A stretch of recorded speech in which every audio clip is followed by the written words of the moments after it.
Welcome to the second story in this Disruptive Innovation Novice to Expert series. So this story is set in Thailand from 1989 to 1993. The first story was of cash management services in Citibank India from 1985 to 89. So now we move to Thailand, and in this, we are going to talk about custodial services. And this is the first session of the news story. So in the summer of 1989, I was told that I'd been selected to join the international staff of Citibank, and that I was going to be posted to Thailand.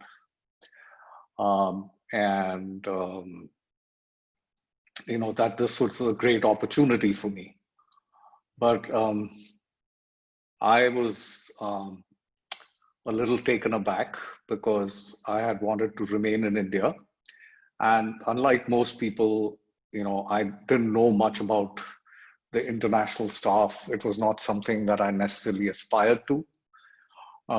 But my boss, he was flabbergasted because most people in Citibank in India would give their right arm to get an international staff posting. So when I told him I need to think and discuss with my wife and others as to whether I wanted to accept the posting or not, he said, "You've got to be crazy." And he was right. It was just that I didn't know that much about the international staff. I knew nothing about Thailand.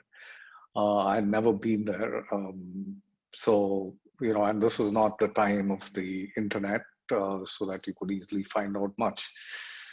But anyway, I thought about it, discussed it with my wife, and then we decided that, okay, we would treat this as an adventure and go. And we said, we'll make a little bit of money, maybe 50 lakhs, and come back to India. So with that, I accepted the posting and then started preparing to leave for Thailand. Now, one of the things that I realized, and this is a bit of a funny story, is that we had to ship our household effects to Thailand. And, while I had been in Citibank for about 8 years at that point, because Citibank had done well, because I'd become a VP and, got a reasonable amount of perquisites, I had some savings and some personal effects, but they were quite low because at that time, the tax rates in India were extremely high. So the salary that you got paid was quite low. Later, when I reached Thailand, I realized that my take-home pay in Citibank as a vice president was lower than the amount that I was paying to my driver in Thailand. So it was a strange sort of situation, but the funny story is that when I had to give the list of my household inventory so that it could be insured, our personnel head in Citibank India said, you've got to pad this up because it will look really bad internationally that a person who's going as a member of the international staff, who's going to head transaction banking in Thailand, has personal effects that are so low. So I did that, and in some ways, I was hoping that the ship would sink because then I would get a lot of payout on the insurance, which was way, way more than, but unfortunately the ship arrived and I got my personal effects and I could not claim on that insurance. But anyway, so I soon realized that, in India, we were kind of living in a small little bubble. and that the expat life was incredible. I mean, like you were like a diplomat, you paid virtually no taxes. Citibank paid taxes for you, and you were paid a very handsome amount.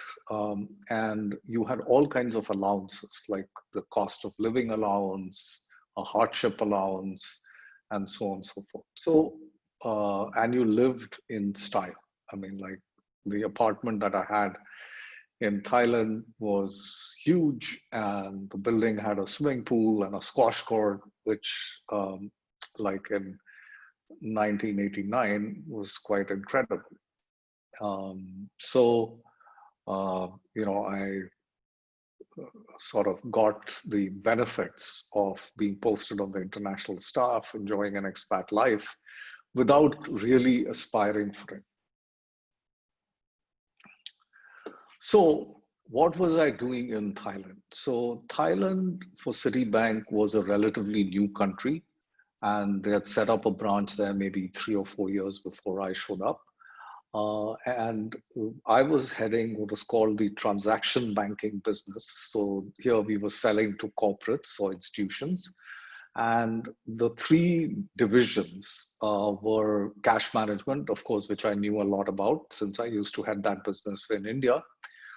Trade, so international trade. And the third division was custodial services. So both trade and custodial services, I didn't know that much about, but learning it was not that hard.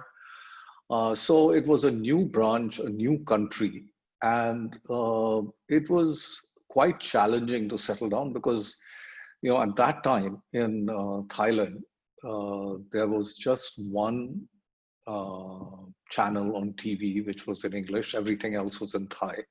One newspaper, the Bangkok Post, which was in English. Everything else was in Thai. Of course, my colleagues or the people who worked in my team in Citibank spoke English, but their English was kind of a little difficult for me to understand, and my English was a little difficult for them to understand. So it took a little while to settle down. And Thailand is a very interesting country because it has never been colonized. It's one of the few Asian countries which has never been colonized. And it has a very rich culture, a Buddhist culture, which you've got to understand. And we had, Citibank had arranged some cross-cultural training, which was very useful for us to understand the Thai culture. In this story, I can't really explain the nuances of the Thai culture, but suffice it to say that it is very different and quite rich, and you need to understand it if you're going to understand the country and also be effective at your work in that country. So one of the things which was relevant to work was that in Thailand, if you joined as a boss, then your people in your team took a lot of time to accept you as a boss. But once they accepted you as a boss, you were almost like a father figure to them. And there was an extreme loyalty to the boss, not necessarily to the company. And the style of working also was kind of different because the boss, once they were accepted, was somewhat considered to be like all-knowing, omnipotent, and your employees would not bring bad news to the boss because the boss was supposed to know. It was a little bit of an adjustment. Now, one of the very big things which I had talked about earlier, which is very necessary for disruptive innovation to succeed, is an enabling environment. And fortunately, when I landed up in Citibank Thailand, my boss, the country head in Thailand for the corporate bank, was a gentleman called Bo Wilson. And he was really very, very supportive and wanted us to do innovative things, to succeed, and also understood that that I was coming from a different culture, that I needed a fair amount of time. And he really helped in the story that will unfold as the custodial services story in Thailand. So now I was responsible, apart from transaction banking, I was also responsible for operations and technology, but that was a role which was quite familiar to me. But it did create some bandwidth issues because I couldn't just focus on developing the business. There was a lot of things in operations and technology that I had to take care of. So it took a little while, but very soon I was on top of the job as it existed and could focus on trying to grow the business. So when I was looking for growing the business, and this business was way smaller than the business that I had left in Citibank India, probably 1/10 the size or maybe 1/20th the size. So the question was that how do I take the small business and try and grow it?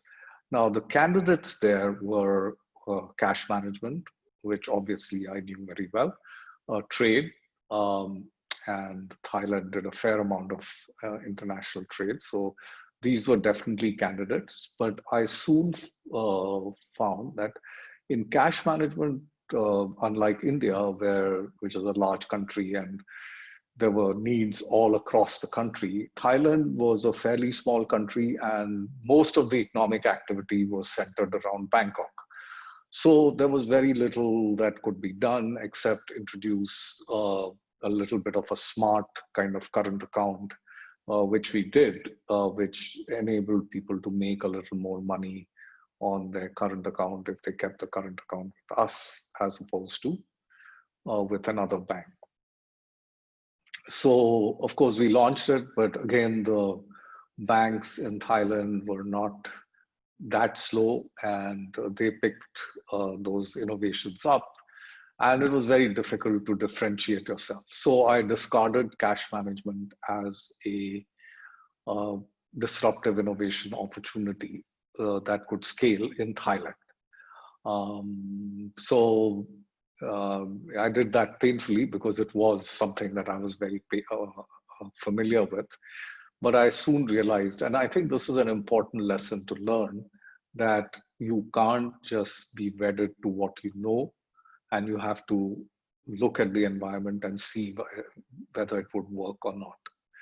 So one of the good things I did was I said, okay, Citibank cash management in Thailand is going to be business as usual. It is not a disruptive growth opportunity. Then I started looking at trade, and we did something interesting in trade, which grew the business. But again, it was not something which could scale and where we could get a tremendous amount of market share in trade, because here there were internal limits. Like Citibank would have a limit on how much cross-border risk it was prepared to take on a country like Thailand, and we would hit up against those kind of limits. So that would limit the amount of trade that we could handle. So there was a constraint. So we did something interesting in trade, but clearly it was not a disruptive growth opportunity in Thailand. Now, custodial services was a business where gradually, as markets like Thailand were growing, institutional investors from around the world, primarily the US and places like Hong Kong and Singapore, were interested in investing in the Thai market. And the Thai market at that time was not dematerialized. So you had paper shares, and while the institutional investors would transact through brokers, but they wanted a bank to keep custody of their shares. They didn't want the shares to remain with the broker, and they didn't want to set up an office in Thailand where they would have custody of the shares.